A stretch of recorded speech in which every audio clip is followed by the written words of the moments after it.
پشنو نختار و دیخ کلا مرال مناظر خبل.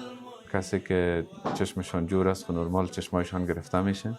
اگر کسایی که چشمشان به دلیل یک حادثه برش پیش آمده و چشمش قابل بایومتریک نیست، ما بر فعلا موقتا برشان وقت میتیم، یک هفته یا بیشتر از یک هفته دوباره میاین. اگر چشمشان قابل اخذ بود ما چشمشان رو میگیریم و اگر نبود ما به استعلام به ادارات صحی میتیم و بعد از اینکه جواب استعلام میارن ما آسیب دیده پاس میکنیم. و اگر کسایی که هر دو چشمشان معیوب است اونا را به ادارات صحی استعلام میدیم و بعد از تصدیق ادارات صحی ما آسیب دیده چشمشان را پاس میکنیم. کسی که مراجعه میکنه و چشمایش کاملا نابیناست یا یک چشمش نابیناست یک چشمش جور است، ما این را آسیب دیده میگیریم و به دلیل از اینکه در عکس صورتیش کاملا واضح معلوم میشه که این مراجعین نابینا است و آسیب دیده برش پاس میکنیم.